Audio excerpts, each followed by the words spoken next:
Hi guys, welcome back to my channel, and anyone that's new, welcome. It's just a quick one. I did say I was going to just do a quick video on how I've done the sander. I mean, I've got my sanders all made here. I've got my 5 now, so I'm quite happy. I've done a couple with little aluminium heads. I had some left over.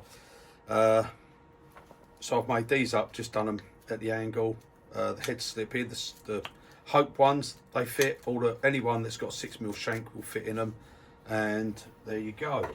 Like I did say, I've got the Simon Hope one, and yeah, very good, very nice. It's a nice, well made, looks good for what they are. I think for what it is, for what job it does, it's an expensive thing to buy. I think that maybe a little bit overpriced for my liking. But right, I've done some with aluminium, I've done some with wood, and I'm going to just do one of these wood ones. I'm just going to do a basic show you how quick you can do it and what you need. So first thing you're going to need is a piece of wood. I'm just going to use this. This is a piece of sapele. Okay. Now, further, what you need, you want a bearing, 16mm bearing. As any size bearing will do, as long as it's got a 6mm centre hole, so that can fit in there. Okay. So that's your bearing. These are 16mm with 6mm centre. Go on eBay. These ones, they're sealed. They've got a rubber seal in them, so you won't get because obviously it's very dusty what we're doing. You can buy cheaper bearings. These worked out £16 for 10. They are. You can buy less. You can buy 5 bearings or 2 bearings, whatever. Just search out on eBay. You can get them from there. Rare earth magnet. Okay. These again, £5.99 for 10. I think they were. They're the 3mm thick, 8mm in diameter. They have a 1 kilo pull or whatever. Yeah. Anyway, on eBay, very cheap. You can buy less if you want, but it works out a bit cheaper if you buy more. These fantastic, this sanding thing, because I mean you all know how much these are to go and buy. I mean, you know, they're charging from 10 up to 20 odd quid for them. These exactly the same. You've got the foam back bit. Now you get this comes on eBay again, just search it out. You got that, which is your foam head there, and you get one of these pads that you can stick on there, and it's a soft pad. And then you get all these 300 sanding discs. They go from, you got 120 grit, 180, 240, 320, 400, 600, 800, 1000, 2000, 3000 grit. Right, and you get that. All that, £12.99 on eBay. Brilliant. Okay. You can get smaller sets. You can get a 120 piece set where you get 120 discs and one of these. When this comes, you want to cut it down. That's about 25 to 30mm. I've cut it down to 15mm. It sits better. It's better when it goes in like there. See, and when it goes in, you'll find that the magnet just pulls it in. Okay, keeps it in. Right, so you get those off of eBay. Get that off of eBay. Literally, that's your dearest bit. It's going to cost you, if you go for the 300, and I'd recommend it because it's giving you all the discs you want, 13 quid, and you're probably talking 50p a magnet and £1 for your bearing. So, will you work it out? I mean, I paid 65 quid for that one.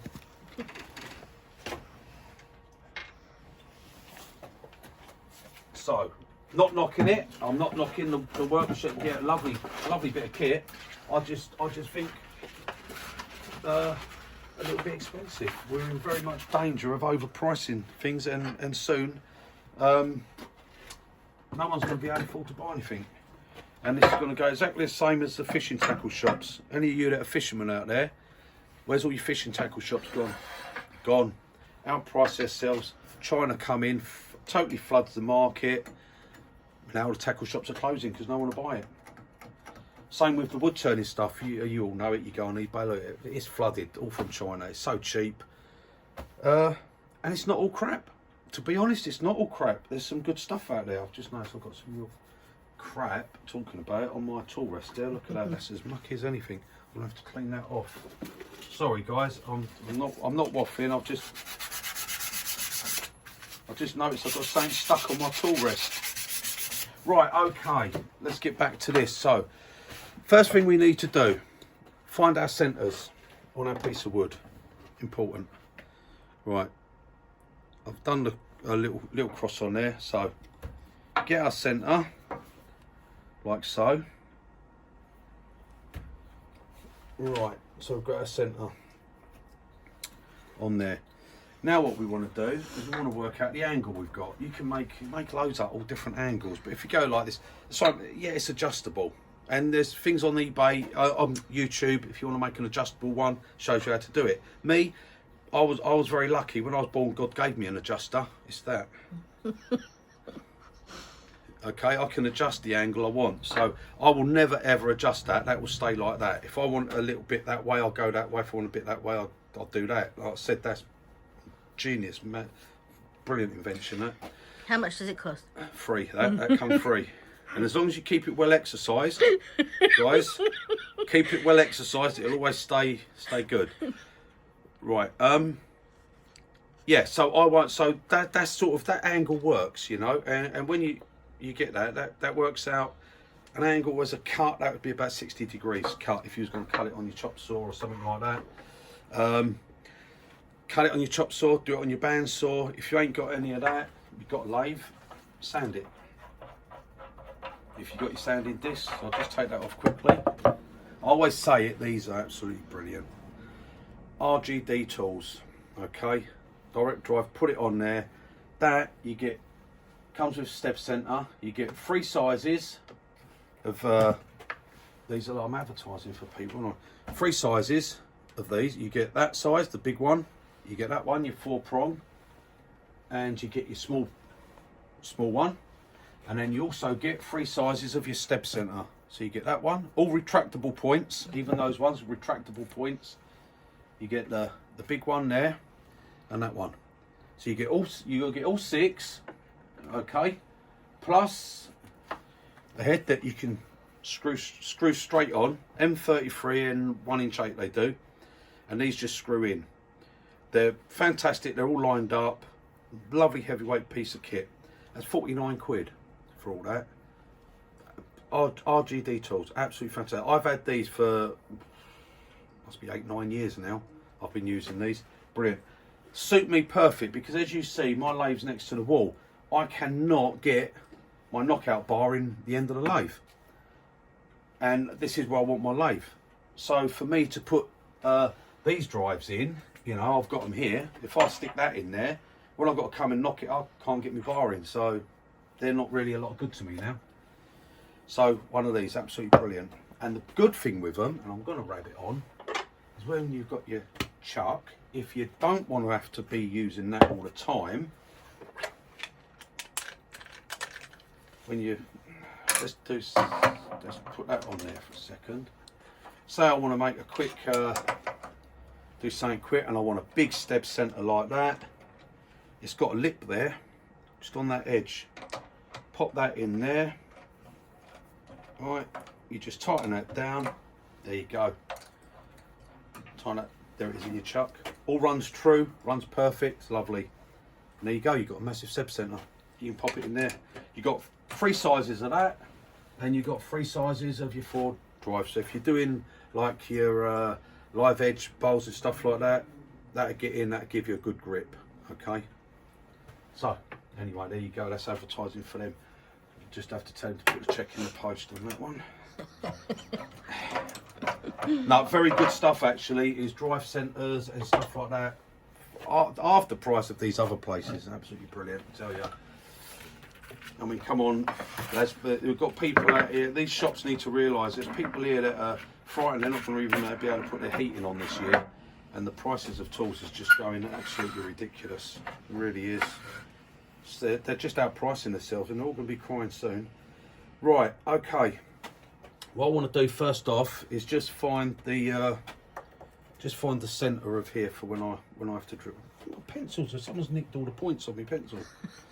Right, okay, so I'm just gonna basically get that eyed up there, give myself a line like that. That's gonna be my centre. Come round here. Right, that's going to roughly be my centre. Pretty close, but right now about a 60-degree, I said, angle. So I'm going to roughly come down here. Don't go to middle, don't go past that, because you need that to be able to put on your centre. Okay.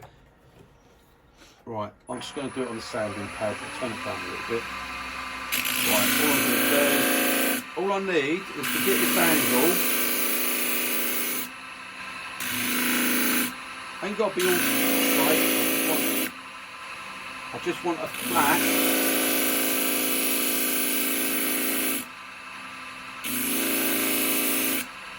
Okay.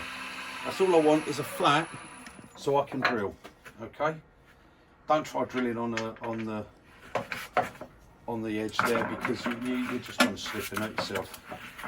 Right. Okay. Get that off. Put my speed back up, ready for when I'm turning. Right, now I'm going to the vise. I'll put that back on while you're moving the camera around.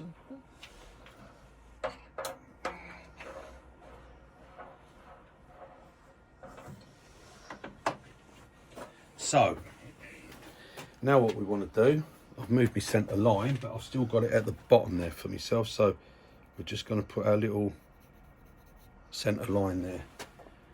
Okay, now, you want a way of holding it. Hopefully you've got a vise or something, some sort of clamp that you can hold it.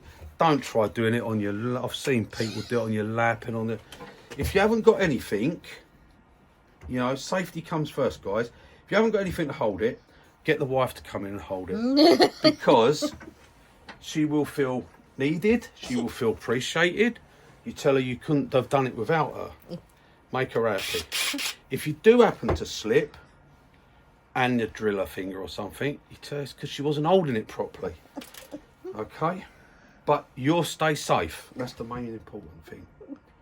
Right. Okay. So I'm now not holding it. Sorry. I'm not holding it. No, I've got a clamp. Don't worry. Right. We're gonna.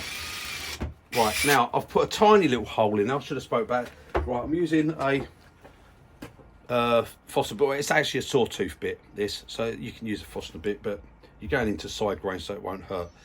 Now, your drill bit doesn't want to be any bigger than your little pointy centre, okay? Because you need to keep that hole in place. So, this is for our bearing. 16mm hole, right? Now, if you've got a drill press, which I've got, and I've done all mine on a drill press, but I'm doing this for the people that you might not have a drill press in your workshop. So if you haven't got one, this is a way that you can do it, okay?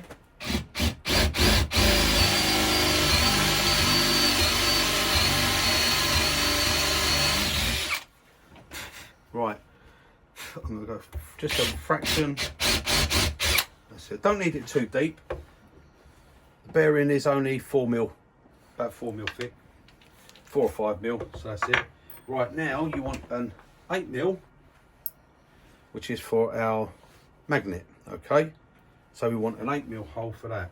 So you drill your big hole first. It's left you with a centre mark, which is for your 8mm. And now, don't go all the way through. You can adjust that once you've done it, but it's just easier if you drill it now. That's all you're after. It's easier if you drill it now with that flat than trying to drill it once you've turned it and it's round. And it's easier than trying to go in. What you don't want to be doing, and I'm not treating anyone like they're silly, but I'll tell you, you'd be surprised what people do.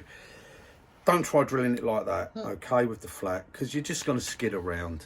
It's not, just get there. Don't try doing it once you've turned it, because you'll skid around, okay? Do it like that, as you've seen. It's more than safe, and there it is. It's not critical how far to the end you're going, because you can adjust it. You can take that off, you can sand it back, you can cut it back, you do whatever. But that's what we've got. Now we're going to go to the lathe and turn it. Okay. All right, so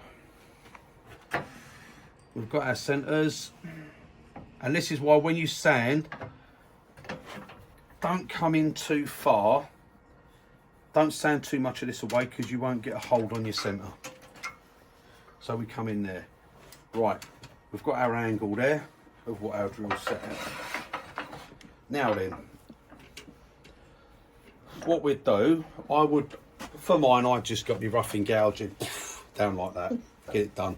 What we're going to do, just for the fun of it, let's see what we got here. Right, you might remember this if you watched my last video. If you didn't, go back and watch it. Right, that's the same chisel I cut aluminium with yesterday. Okay, still got to say, you can see that cutter hasn't even been moved. It's still got the same pen mark. Still get the marks on the top from the aluminium. Okay, because I've cut aluminium, yeah, it's put, it hasn't chipped it, there's not a chip or a break on it, but it's just put, I've got some silver bits. It'll probably clean off, actually. It's probably just the aluminium. Still very sharp though. Right, I'm going to put my face mask on, because I always like to turn on my face mask. I'm going to use the round one there to rough it down. Are we ready? Yeah. Right, got a bit of speed up. I'll have a little bit of talk about speed in a minute, okay? Right now, all I'm going to do, I'm coming here. I could go flat like this, and look. Going to remove a lot. That's right, don't do that, that's not. Blunt your cutters. Right, rolled over, there we go.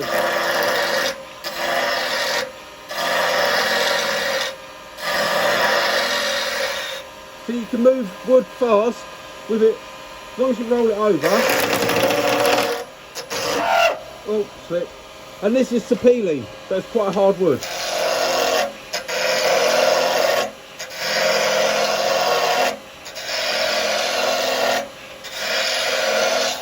Right, now come in, right now.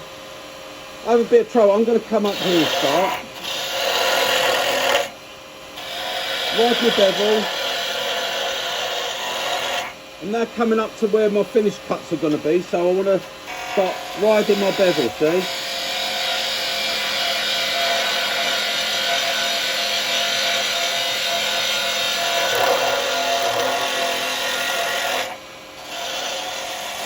Get a nice clean finish, right?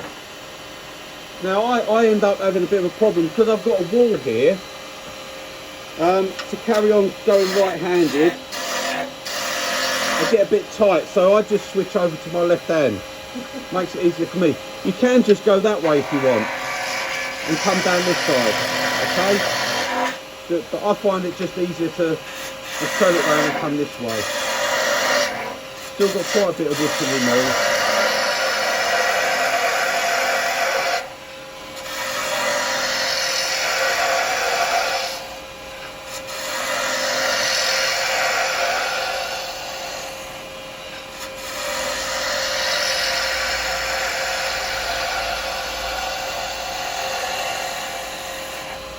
Right, put it here.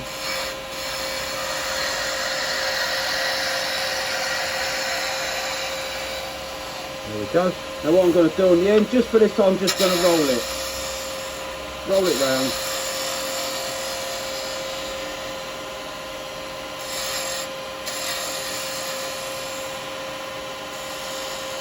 Nothing fancy, that's it. Same this end. All I'm going to do, now I can see the shadow. When I'm looking here, that's where my hole is. I can actually see it because of the shadow when it's turning. So I don't want to be that far overhanging, so what I'm going to do, I'm going to just bring it back a little bit. Right, I'm going from there. And what I'm going to do, I'm going to just come round, ride that bevel, come round. Right, I'm going to cut that right in like that. Roll that right, look, I've closed it completely over. Gives me a nice tight finish, and I can just sand that little bit off at the end, okay? So that's where I've got to. Right, now. We'll have a little, I mean, I must have ruined this one. It's a little 2mm square cutter, but I'm going to see if I can just put a couple of lines in here, just to decorate it. So I'm just make a few V cuts, okay? So we're just going to come in like that. I've probably ruined this corner because I've cut aluminium with it. Oh, no, look at that. Still as sharp as the day I put it on there. Right.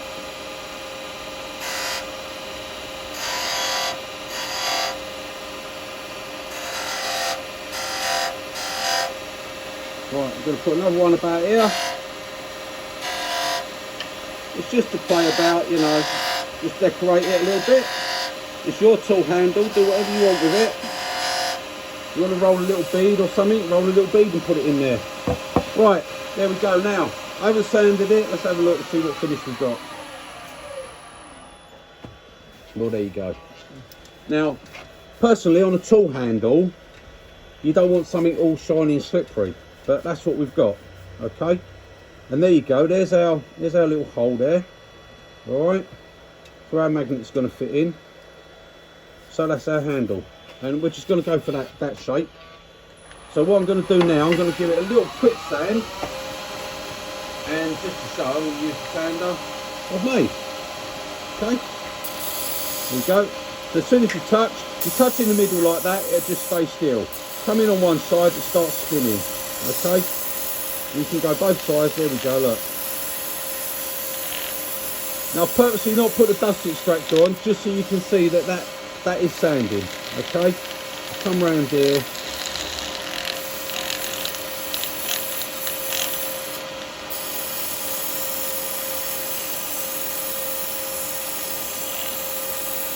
All that is a 180 grit.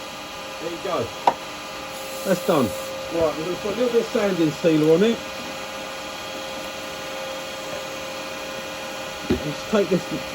I'll take this mask off because I don't need this no more. No, I won't have to shout. Right, I'll take that off. Sorry, guys. Right, a little bit of sanding sealer. Now, I'm going to stop the lathe when I do it. Saves it splattering all over me. There we go, that's all it takes. Sanding sealer I use. Cellulose sealer. This one, chestnut. Yeah. Chestnut sanding sealer.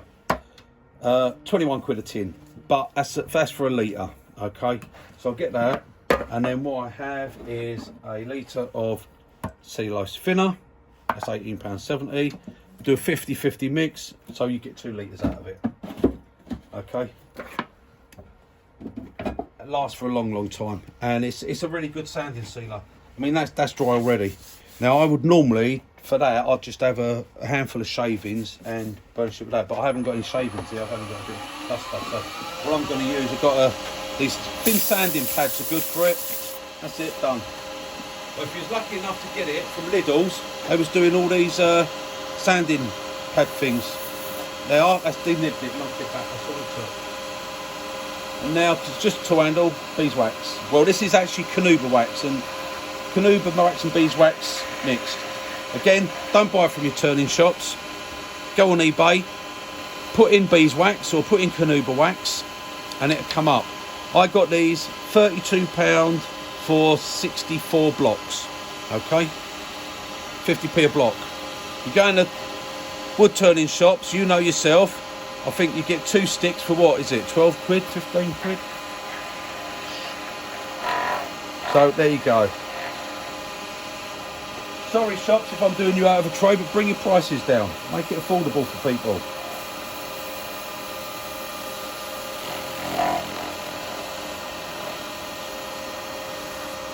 Before you price yourselves out and no one can afford to use it.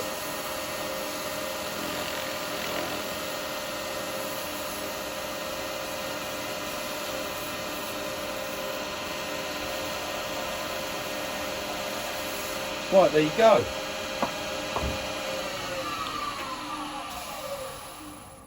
There's our handle. Done. Right, pop that off. I say this, I'll just sand that off. Okay, I'm not going to do it right now. I suppose I could, but just do it. Just putting my sanding disc and everything on. Okay, we'll do it. Don't be lazy. Come on. Okay, guys. Now then, oh, got another advert going on here now. Right, collet chuck. This collet chuck, it is a good RGD tools yet again. Okay, you get that, and you get 5 collets. I've got the little 6mm one in there, and you get all these different sizes. Okay, no, that's the 6mm. That's right. I've got the 1/4 inch there. I've got the 8mm one in there. 6mm, 8mm. I think you get the you get 1/2 inch one, It's got it written on them. 1/2 inch. That one's a 3/4 inch collet and a 5/8. Okay, so you get 5/8, 3/4 inch. All that again. I think it was about 30 something quid. This, I'm not sure. Don't quote me on it. Might be 49, the same as the other thing. And basically M33, so it goes on here. I don't know what sizes they do. I honestly can't say.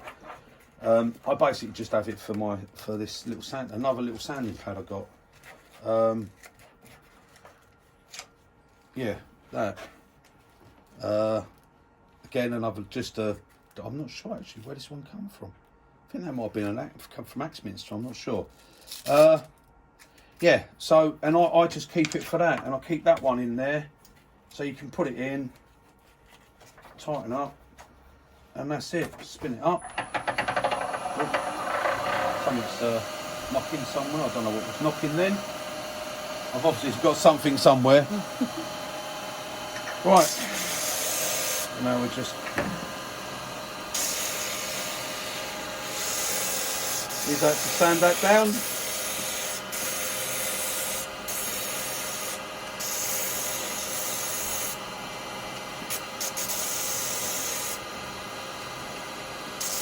There we go, guys. Just taking the end off.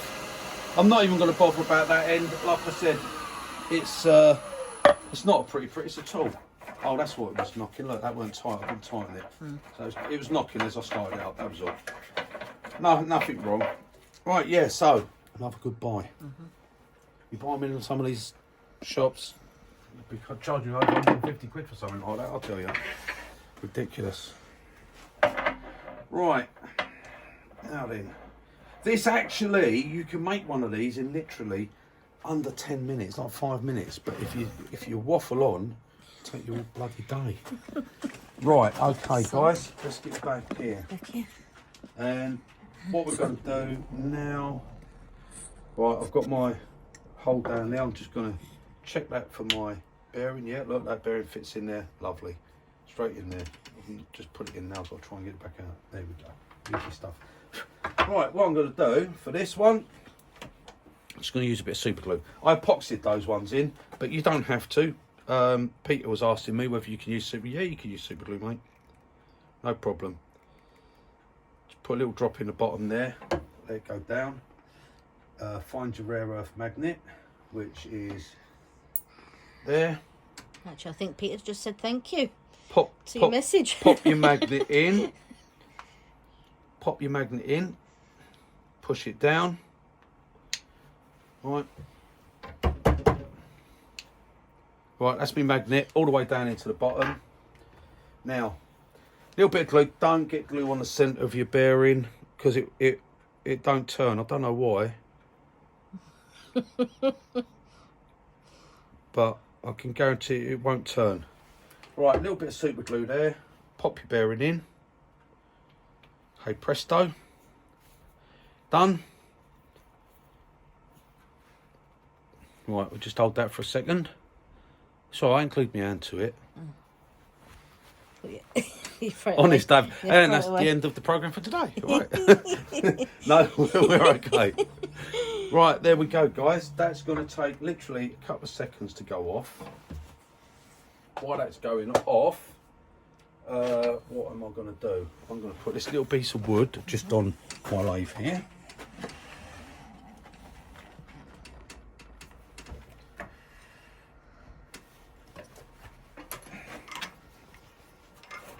Right, a little bit of wood on there. Bish bash bosh. Right, I'm going to grab me doofer. Yeah, doofer. My hoofer doofer I've just made. I'm going to put a little disc on there. Like so. Oh, there we go. Look at that. Look. Look at that. Just pops it in. Right. Start her up.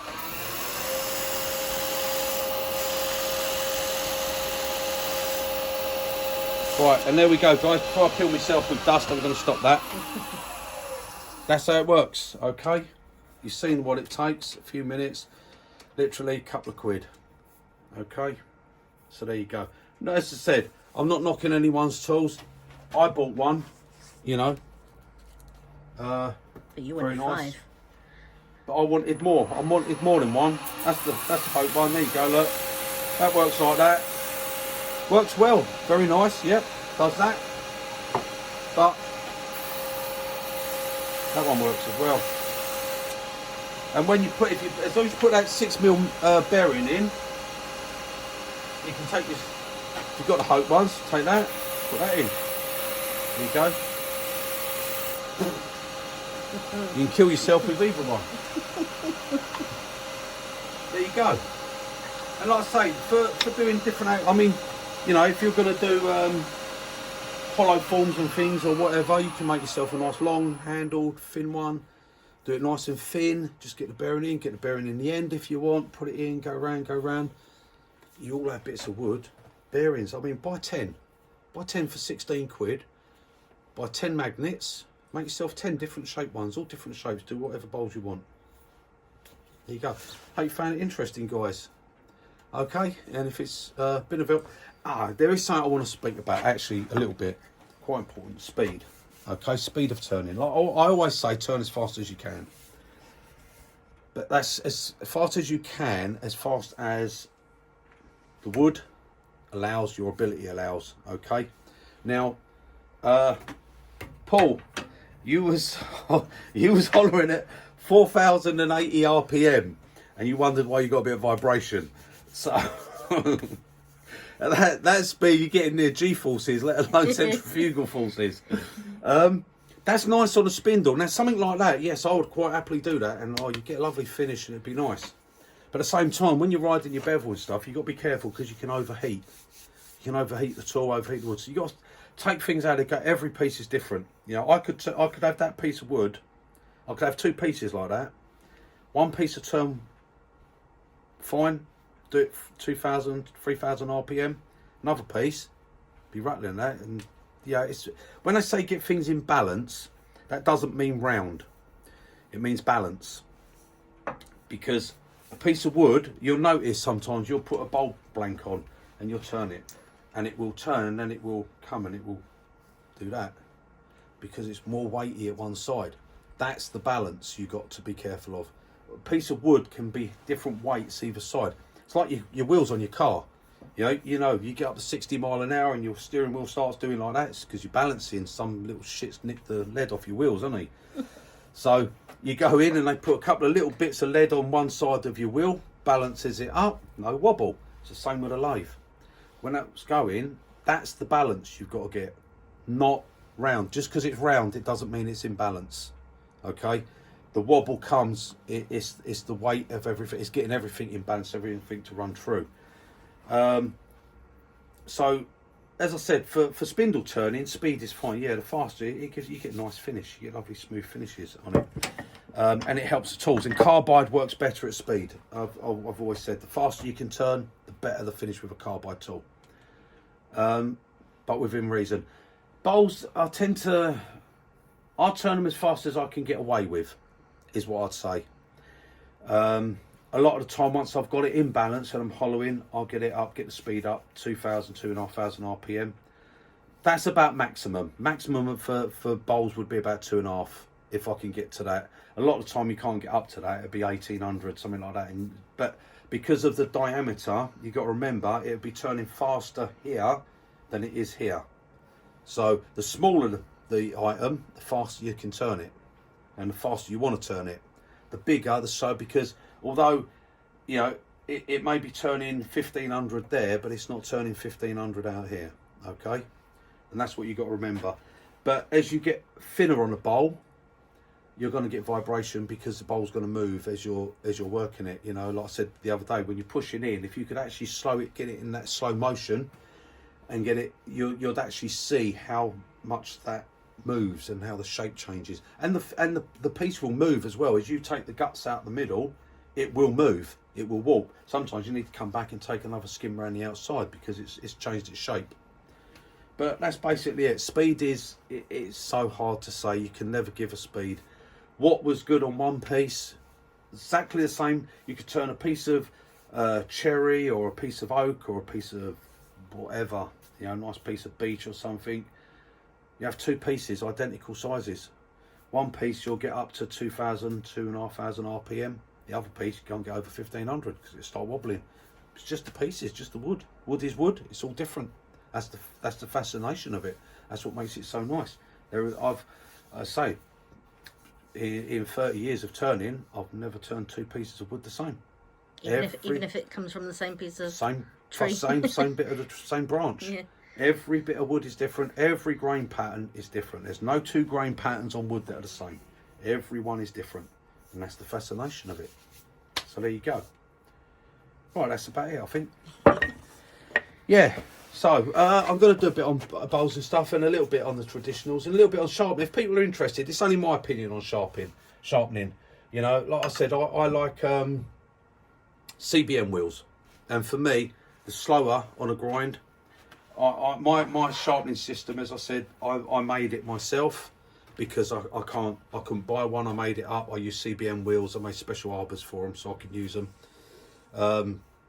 And I sharpen, as I say, at 500 RPM, which is, to me, I don't bother with a diamond card to sharpen because I get such a lovely grind off that. At 500 RPM, I'm polishing it. I'm not grinding it. But if I want to, I can whack it up to 2,500 RPM, and I can grind it off if I need to reshape or something. Yeah, I like CBM wheels. Some people like the Pro Edge. They like belt sanding for it. They like the belts. I like Pro. I like the disc. The thing is, you've got it gives you different grinds, and different grinds do different things. You know, the problem you've got when you sharpen on a wheel is you get like a hollow grind. So you get it's a little bit concave there. You know, so when you're turning with wood turning, everything you turn is round. Okay, that's the point of turning. Now that's very suited when you're on the outside of a project because it is round, and obviously it's like square peg round hole. You know, that fits that contour because that's round, that's concaved. Okay, convex, concaved, they fit together like that. When you do a flat grind, which you'll get on a belt, well then that's a flat on there. So flat don't work, does it? It doesn't curve to it.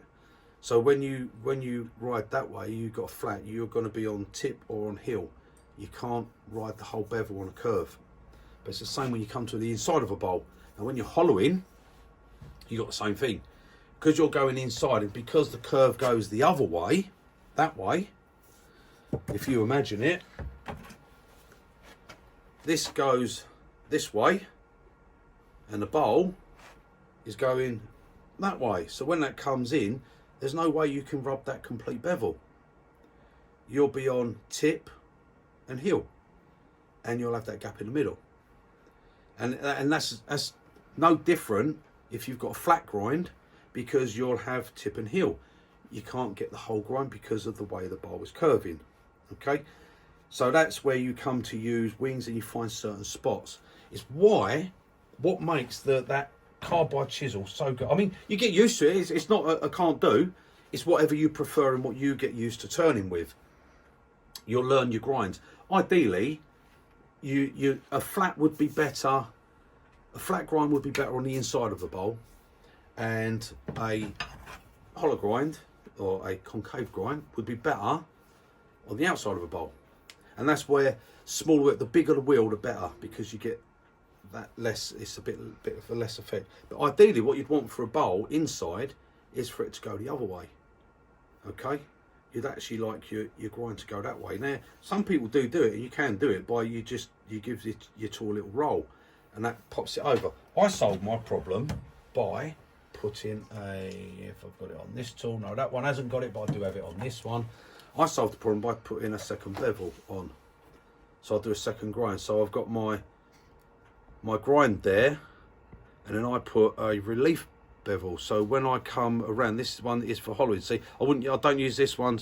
I've got straight grinds which haven't got that, which is what I'd use on the outside of a bowl, and I'll use that one on the inside of a bowl, because that allows me to get down and actually follow around without. Because if you ever notice, when you get those marks, you'll get those shiny lines, or you'll get those rub marks, and that's where your heel is rubbing. and there's too much. Your bevel shouldn't rub. Your bevel should basically ride. It should glide across it. It should be, it's an angel's kiss. You know, it shouldn't know it's rubbing, and you'll follow it round, and it's just to control it, to keep you on that level plane. To, like I said the other day, it stops you digging in. Okay, it stops that cutter to dig, because once you come off that bevel and you're on that tip, it wants to dig in, and that's when you get catches. And with turning, you'll get used to your grind. That's why I say, when people say, oh, you should use this, you should use that, no, what you shouldn't. You should use what suits you. Don't use what suits Bob down the road. You know, what he says is fantastic might be absolute rubbish to you, because you don't turn the way he turns. You don't hold your chisel the way he holds his chisel. You don't do the same things. Your body's different. Everyone's different. Everyone's built different. I mean, not everyone's perfect. I'm lucky, you know, I was made that way, but not everyone is as lucky as that. So, you know, you have to adapt. And ideally, as I say, it's two grinders. For me, I have two of each chisel. I have one that I don't put that bevel on. I have two that I put a relief bevel. I have one relief bevel, one without. Same chisels. They feel the same. I can use them the same. This one does the hollowing. That one does the shaping. As I said, if you can have two grinders, sharpen one way, one the other way. The beauty with the carbide is because of the way the bevel is on that, and the way the bevel is like I do on the bars, so that you can actually come down and you can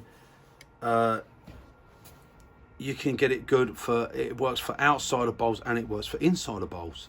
The same as when you use the standard cutters, because you've got the same thing here. See, you've got your cutting edge and you've got your bevel here, but on the actual cutter you've got a very small bevel. It is literally, that's 2.5 mil. So you've got 3 mil, because it's slightly sloped, it's a bit longer than the actual thickness of the cutter. So you've got 3 mil bevel, so you can ride that down and round. And when you're on your outside, you've got the support of the whole lot, and you can ride it round, and you can roll them over. So that's why they work well. That's why I love the carbides. I think they're brilliant. As I said, I don't use them all the time, not for work. I mean, for most of my work, I use traditional tools. I always have, but I do use the carbides. If I've got a hollow, I use carbides. When I'm turning for pleasure, for fun at home, I use the carbides. I use both. I use them equally as out, really. I always say to people, you know, while you're learning to be able to do it, sharpen, get your sharpeners. See, don't buy your gouges and then learn to sharpen them. Learn to sharpen, get your sharpening gear, and then buy the gouges that are going to suit the metals that are going to suit your sharpening gear. Find out what grinds you want to do. Get your jigs and everything, because otherwise you just get frustrated with it. You spend you waste a lot of money, because you'll buy that, oh, that don't work for me. This don't work. I don't like that way. I don't like this way. You know, find out what you need first and what sort of turning you want to do. What do you want to do? Do you want to do bowls? I've had enough of bowls. I don't know. I prefer turning spindle work and making things. I love to make things. So for me, the bowl gouges and stuff, I've got them. I turn the odd ones, but not as many. But my grinds, like I said, you'll get to know with time. You can't teach it. You can't teach experience. Experience comes with time. Like I said, my roughing gouge, this 1-inch roughing gouge here, but look at the grind on that. That's a roughing gouge. That's one of these. That's all that is. All right, that's a roughing gouge. That's a 1-inch roughing gouge, and this is a 1-inch roughing gouge. And if you look, the grind I've put on it, okay, that's like a bowl gouge. Now I don't use it for bowls. I use it on spindle work and for roughing, but it's a fantastic tool the way that works. And that, I've said before, that's Brendan Stemp I saw do that grind, and I must say it works brilliant. For roughing down, you can come in and you can, where you'd use your bowl gouges for it, keep your bowl gouges for doing your bowls. Save your grind, you don't want to keep having to use them for roughing down. It's rough work, isn't it? Save that for all your delicate work. Get yourself a roughing gouge, 1-inch roughing gouge, put a fingernail grind on it, okay, like that. And you'll come along, you don't really hold your tools like this, and you rough it here with this edge on this cutting edge. Don't use it that way. Don't use it like roughing gouge. Don't do that. Come in with it over here. If you want to put your hand on, okay, that's entirely up to you. You turn, but you're not going to feel. You don't get the sensitivity. You're not in control. Come come in this way with it and rough down, and you'll find you'll get such a good finish and no catching. You won't get a catch, okay? Don't really use it on bowls. Nothing to do with it. People say, why shouldn't you use a roughing gouge on a bowl? Because the tang will break. What a load of old crap. Yeah, it's nothing to do with your tang. Absolutely nothing to do. If it's the tang's a problem, right, go and buy one. Thompson Tools, Carter and Son. They have a 1 inch round tang. You'll break your arm before you break it. It's got nothing to do with the tang of the tool. Okay, people jump on that because they've heard people say it. Nothing to do with it. The reason you don't use that to rough a bowl, right, if you're going to chop a log, if you put a log there and you hit that with an axe, it's going to bounce, it's going to be hard. You're not going to chop it. You're going to chop wood, you chop it that way. Bang, straight down. What happens when you hit it with an axe? Splits straight in two. When you're bowl turning, you're not turning that way. If you're turning the bowl that way, you're going to hollow engrave, fine, use your roughing gouge, no problem. When you're turning that way and that's spinning, what happens when that comes round, you use the roughing gouge for it. Nothing to do with the tang, because like I said, if you've got your tool rest and you're only there on your tool rest, there's no way that's going to break that. After time I'm holding my roughing gouge here, and I tend to hold a roughing gouge this way because I can stop the chips coming at me by using my hand. My thumb's inside, okay, so I'm actually holding the I'm holding the blade, I'm not even really holding the handle, okay. Now what will happen is when that comes round, for people that don't know, is when that hits there, that's going to try and do exactly what that axe wants to do. That's going to split that. That wood is going to go, you're going to take too much. It's going to try and lift that whole wood. It's too much. It's going to grab it. It's going to pull you down. You just won't hold it. It's too much. It's too big a cut. You know, if you think with your bowl gouges, right, even with a 1/2 inch, now 1/2 inch bowl gouge, right, across that actual tip there, we've got, what have we got? 5 mil, okay. If we go down to a 3/8 bowl gouge, right, it's not a great deal of difference in what the cutting tip is. You got the same, but what you've got, the difference between that and that, it's not that you're going to remove the wood quicker or more wood. This is more substantial, so you're going to get less vibration. You're going to have more control with this tool than you are with this tool when you get to a certain point, okay. But the cutting, you'll take the same amount of cuts. Now when you're using that to rough down, you're never going to get as much wood as that. That is just too big. Look at the amount of from there to there, or from there. And what that's going to do is going to just try and take too much wood, too much of a cut. You're not going to hold it. You're never going to control it, and that's why you don't use one of these. Now, if you was going to use it this way, and you're going to cut, I don't recommend doing it. I really don't. Don't do it. It's not the tool for the job. It's not designed for it. That's why. It's why you don't use a golf club to bang in nails. It's not what it's for. It doesn't do it. Okay. You don't use a pin hammer to bang in a 6-inch nail. All right. The things you don't do with tools, and this is one of the tools you don't do it. It's a spindle roughing gouge. It's not a bowl roughing gouge. If you're coming in at angles, you're slicing. If that wood was coming down there, all it's going to do is going to take. I mean, I'm actually cutting that now. Look, but that's because I could shave a gnat's arse with that. That's so sharp. But that comes down like that, okay, and that would cut. But if you're going to come in with your roughing gouge and you're going to do this, you'll be fine there. That'll take that out, and when it gets to there, that's going to want to strip that whole piece of wood off. That's the danger. It's got nothing to do with that, the tang. Nothing to do with it. That's old wives' tale. Old fishwives, that's what that is, old wives' tale. Nothing to do with your tang breaking. It's to do with the fact there's the wrong tool for the job. That's why you don't use it. Okay? You don't use a skew to hollow a bowl. Why? It's not the tool for the job. It's not the tool to do that job with. That's why. Okay? You don't use it. You're asking for trouble.